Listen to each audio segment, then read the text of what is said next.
Life Her Podcast. Hey, you. Her is me, her is you. Her is us, her is she, her is we. United we stand, baby, that hurt for keeps. I'm coming and I demand my space, I know it's free.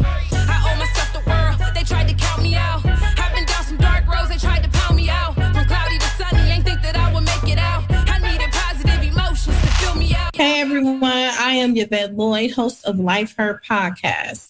We have been through a lot of things in life, but this woman that I have coming on, she has been through breast cancer and she has survived it. She fought it through. She making it through, and she's here to help inspire others to not only push through breast cancer, but just push through life overall. Sometimes it takes something so special, and I'm going to call it special instead of tragic, because we have to speak positive things. And the fact that she has spoken of amazing life upon herself, she is now currently helping others as well, to let you know to step out on faith and do not let fear define you. So, hey, Dee, how are you? Hey, Yvette, I feel like you get me. Like you make me sound so good. Thank you. Because you are. Thank you. It is a pleasure to be here. Thank you for allowing me to grace the airways with you. I appreciate it. Oh, you're welcome. So first and foremost, we do want to get into everything as far as what you have been through. However, we want to get to know you more. Okay. So tell me, before breast cancer and everything came about, who was Dee? Dee was someone who would shrink. Dee was someone who was playing it safe. I was taking the road most traveled, get married, get an education, get a job, have 2.5 kids. I've always defined that as 2 kids and a dog. 2.5. 2.5 kids is 2 kids and a dog. So I had my 2 kids and a dog. I was married, but I was so unfulfilled, right? Like I was so unhappy. I was unhappy with my job. It was really stressful. I was unhappy in my marriage. That was really stressful. And I just found myself trying to live for everybody else, like not wanting to upset the status quo and doing what was expected of me and doing what was safe. And then cancer happened, right? But even the first time, it wasn't enough to make me make any changes, right? It was like, okay, I know people who've lived through breast cancer before. So in my mind, it's a speed bump. It's just, I went to the doctor. Y'all do whatever y'all need to do because I got to get back to this very safe life I'm living, right? But then 2 years later, cancer came back. And wow. What I say to everybody is, in the beginning, I was sticking my head in the sand. I was playing it safe. And when cancer came back, it was my nurse actually at the time who said to me, you need to reduce the stress in your life. First of all, I didn't even know I was stressed. Like I knew I was unhappy, but I did not equate that to stress, right? And the effects that stress can have on your mind and your physical body. It was just kind of like, what do you mean I need to reduce my stress? But it was her who got me to finally pay attention to the things that I was unhappy with. And cancer gave me the courage. What I say all the time is I blew up my life. I finally got the courage to ask for a divorce, which was extremely hard, even though I was the one who wanted it. Divorce is like, you mourn divorce. Yeah, if you mourn a marriage, like you mourn death. So it was really, really hard. But I got the courage to leave the job, even though it was paying me well. It was like, you know what? Is this worth my health? And the answer was always going to be no now, right? So I got the courage to quit the job, and I got the courage to own my sexuality and just finally throw off all of the safe stuff and just be like, here I am, take me or leave me. And a lot of people left me. So it is what it is. Wow. So when you found out that you did have breast cancer, not once, but twice, how did you feel internally just finding that out, and then you trying to get away from your marriage and still work on things as far as yourself in another form as well? For me, it became doing the internal work became the most important, right? Because came to understand that cancer was just a symptom of the unhappy life I was living. It's kind of like catching a cold. The runny nose is just a symptom, but you still got to treat the underlying issues, right? Like whether that's, the germs or whatever caused the cold. So for me, it was what caused the cancer. And I truly believe it was the amount of stress that I was under because I was just not happy in any area of my life. But I was afraid to take control of it until cancer came back the second time. Because there's nothing like a second cancer diagnosis to make you stand up and pay attention and be like, okay, you know what? If I'm gonna die, I'm gonna die happy. Exactly. I feel you on that for sure. So when you mentioned sexuality, what did you mean by that? So I was at the time of it was a whole scandal, but at the time that I was married, I was also in love with a woman.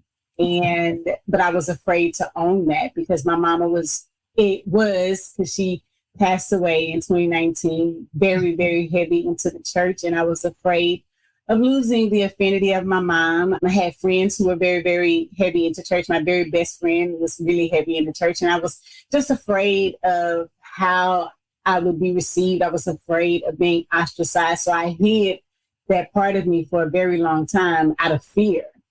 And it was cancer, again, coming back the second time that just made me go, I'm living for all of these people who are living for themselves, right? I'm trying to please my mama, but my mama has lived her life and did what made her happy.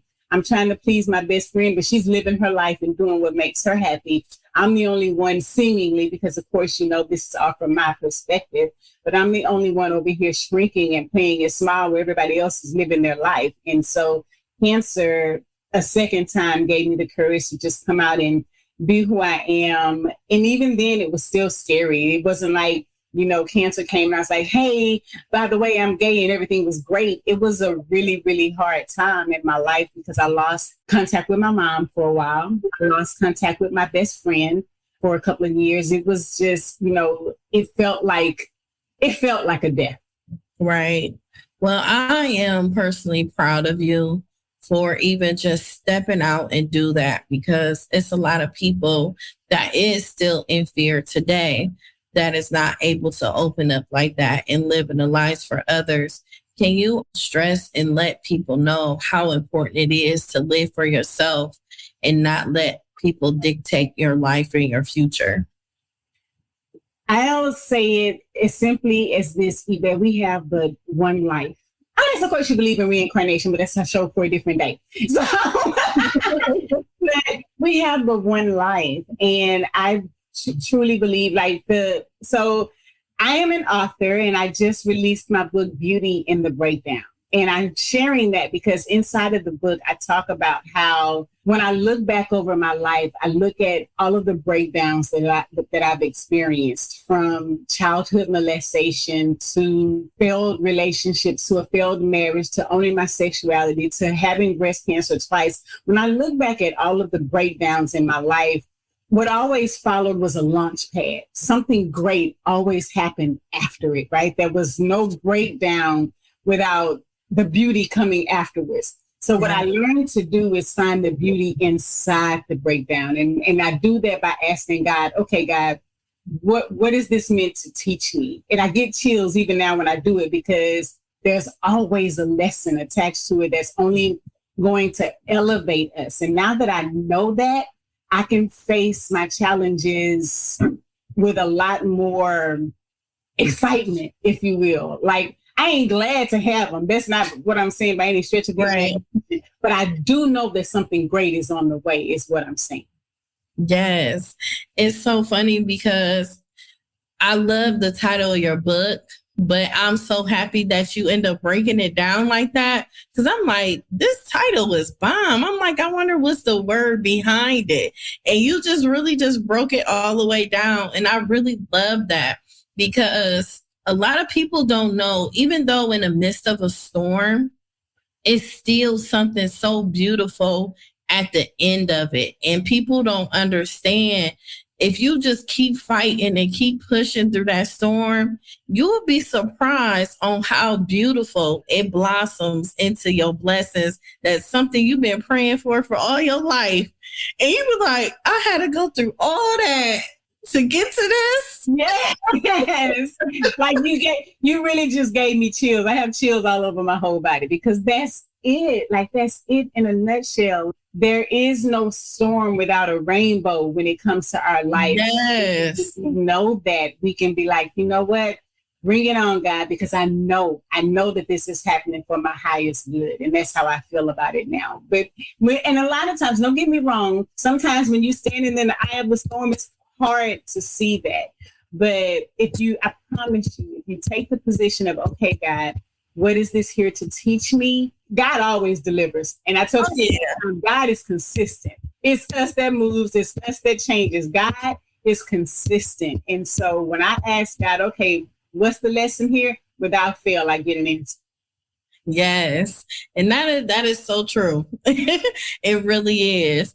So I know you're a speaker and a coach as well, and you do a lot of one-on-one with people. Before we get more into your book, I wanted you to at least put something out there for people to know how important it is to overcome your fears. And I saw that you have 7 affirmations of how people can overcome their fears. Can you explain those 7 affirmations so it can help someone? So I'm real big on affirmations. I affirm myself every single morning. And that was something that came from realizing that I just really wasn't loving myself the way I was expecting other people to love me. I think I need people to catch that. There's one thing to love yourself, but we expect people to love us in a way that we're not even loving ourselves sometimes, right? And so I affirm myself every morning. And I started looking at, again, the hard things that I've done in my life and how none of it came and none of it ever comes without some huge fear attached to it. I talked about the fear of owning my sexuality. I talked about the fear of breast cancer. I talked about the fear of being single after being married. And, you know, I have 2 kids, so it's going to be a single mom with 2 kids now, right? Mm-hmm. And all the fears that come with that. What I've started to learn, again, when I look back over my life, is that everything that everything I've want, everything that I'm going after is just on the other side of that fear. So I started affirming myself in how to get over the fear. And so I have what I call my 7 affirmations for overcoming fear. I believe that affirmations should be short and succinct. I don't think that they have to be these long, drawn out things, right? So my 7 affirmations to overcome fear are: I am brave enough to take chances. That's the chance to get out of a marriage. That's the chance to own who you are, right? Be brave enough to go after the business you want. Be brave enough to go out and date. Just because the last person hurt you doesn't mean that everybody after that person is going to hurt you. Be brave enough to be vulnerable enough to put yourself out there again. I can handle anything that comes my way. Y'all, we ain't really got a choice. When you look at it, we really don't have a choice but to handle anything that comes our way. But I tell you this, one of the things that I can adjust in this affirmation is I can handle anything that comes my way with God by my side, right? Because that's what I've learned. And it took me a long time to learn that, because I was angry with God for a long time. That's another subject. We can talk about that later too. But I am capable of achieving my goals. I am strong and powerful. My struggles are opportunities to grow. Facing my fears empowers me. And last, I am overcoming all obstacles. Because again, y'all, we don't really have a choice. The only way over an obstacle is through it. Wow. So I had a thing for you actually explaining your affirmations as well. And those affirmations will also show you on the reason why you became an author. So could you please explain to me, how did you even was like, I want a book, I want to write about my life, I know where I want to go in the direction, but I need some guidance. So how did it all just come about? You know, I tell people, and I'm glad you asked that question, because one of the things I say about the book is, again, that's something else I had to do scared. I was scared to death to write that book. I'm scared to death even now of what the reviews are going to say. I was just texting somebody before I got on with you, Yvette, saying, she texted me, she's like, girl, I stayed up till 2:00 in the morning reading this book. And I'm like, oh my God, thank you. You have no idea how afraid I've been of what the reviews are going to be. We have to do it scared, right? And so I knew that I wanted to write a book. And like I tell people all the time, I don't profess to be some amazing author. I'm just a chick who has some stuff to say that I believe is going to help somebody, right? That they can learn from my mistakes. I read a quote that said, a smart person learns from their mistakes. A wise person learns from the mistakes of others. So from the mistakes that I've made, is my prayer that something in the pages of those books is going to have somebody be like, you know what? I don't have to travel that road because somebody else has already traveled it and I can learn from their mistakes. So the premise, what gave me the courage to overcome the fear to write the book is just acknowledging to myself, I'm not saying I'm going to be the best author to ever walk the earth, but I am a chick who has some things to say. And that's how I overcame that fear. I don't know if Crystal, my book coach, who it was the one who provided me with the opportunity to be here today. Thank you, Crystal. But when I came to Crystal, I had no idea on how to write a book. I had no idea the direction I wanted to go. I didn't have any idea on any of those things. I came to Crystal and said, I want to write a book. I got some stuff to say, but her guidance, her simple step-by-step instructions broke it all down for me. And I tell people all the time, get a mentor. Regardless of what it is you're trying to accomplish in life, find somebody who has done the things that you want to do and invest in a mentor. Invest in continuing to learn, invest in continued education for yourself, right? We can go far, we can go fast. Or no, what's the quote, Yvette? We can go far by ourselves, we can go faster with a team. Yeah. Yeah. And so could I have probably figured out how to write a book? Yeah, probably 5 to 7 years down the line, maybe. But having a mentor and having a coach shortened that process for me, and I am forever grateful for Crystal. That is amazing. And I know Crystal was on you. Ooh. But I know that I landed with Crystal and that's where I was supposed to be. And I want to share that because I think that a lot of times we don't ask for direction. And as I started to get on my training wheels in my relationship with God, I started sitting every morning and meditating, and I would say, okay, God, where do you want me? Where do you need me to be?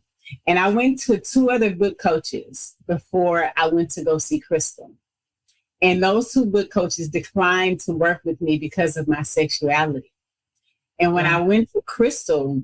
Are you serious? So serious. But when I went to Crystal, the first thing she did was pray and ask God for direction on whether or not she should work with me. And she said she heard God say, don't let her go. Wow. And from there, she chose to work with me, and we over here breaking records and whatnot. I just want to point girl, listen. Yes, you are the best-selling author right now. in no time, what has been like 2 weeks? It's so yesterday. No, Tuesday was 1 week. Okay. We went on sale 1 week from this Tuesday. What's today? Thursday? Yes. So we're recording on Thursday, February 23rd. Tuesday, February 21st. So we launched the day before Valentine's Day. Wow. And in 1 week, I sold 126 books. Wow. So we out here breaking records. Yes. Did you expect that? Absolutely not. Absolutely not. I didn't expect to sell that many books, and I absolutely did not expect to hit Amazon bestseller and new releases for breast cancer. And Crystal kept saying, we're going to get Amazon bestseller. Watch, we're going to get Amazon bestseller. And, I'm like, okay, that's what she did. And she called me on the phone and she was screaming, I told you we were. So it has what I call it. It can't be anything but divine intervention, because I didn't expect that at all. I didn't expect anywhere near that. Wow, that is amazing. So tell us a little bit. I don't want you to tell us too much, but what could we expect out of your book? We know breast cancer and sexuality and the things you went through in your childhood, molestation and everything, but give us a little bit of tea on what to expect. What you can expect, what I am in prayer that people will receive is no more shrinking. You will be inspired to no longer shrink. You will be inspired to no longer play it small. You will be motivated to go after the things that you want, because you'll be motivated to overcome your fear, because you will understand that all of these disruptions that have happened in your life, all of these breakdowns that have happened in your life are happening to elevate you to your next level. That's the whole premise of the book. And it is my sincere prayer that when you put it down, you're like, you know what? What is it I want to go after? I'm going after it. I know that's right. That is good, man, because, a lot of people have an amazing story to tell. Yes. They don't realize how much it'll look so good of someone else reading it and how many lives you could save after the fact. And you'll be surprised. And a lot of times it's a lot of people you least expect. Absolutely. I have a third cousin. I didn't even know was a survivor of domestic violence until she just told me.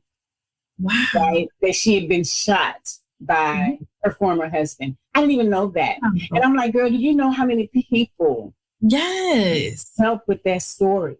Yes. So to your point, Yvette, there are so many people out there with some powerful stories that are meant to be told, because you can save somebody a lot of grief and heartache just by sharing your story. So that's the other thing that I hope that people get from my book, Beauty in the Breakdown, is that it saves a lot of people a lot of grief, heartache, that it helps people have introspection, right? One of the things that I talk about in the book is owning our part in our lives, right? And no longer playing victim and saying, okay, this disruption, this breakdown in my life happened. What role did I play so that I know not to go back down that road again? You know what I'm saying? Like, what to learn the lesson from it so that we can progress.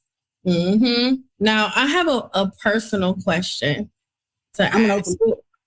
I know someone personally that has been through this, and it changed them. Do you think that the molestation that you've been through when you were younger, do you think that's why you end up switching over as far as your sexuality?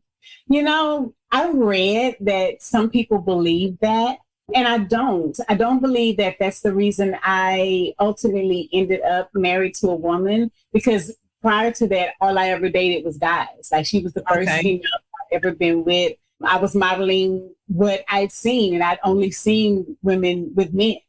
Right. Okay. And I think that's what's important for us to understand as a society. Like, I think that so many people are all of a sudden turning gay, but I think that representation matters. And so many people are now seeing more people living happy, healthier lives because they're being authentic to themselves.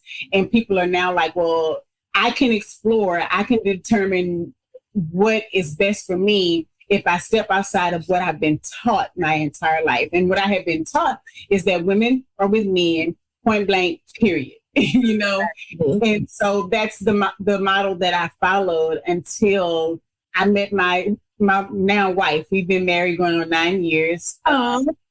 But before her, I had never even considered the idea of being with another woman. Wow. I've always wondered that. So thank you for letting me ask me anything, Yvette. Yeah.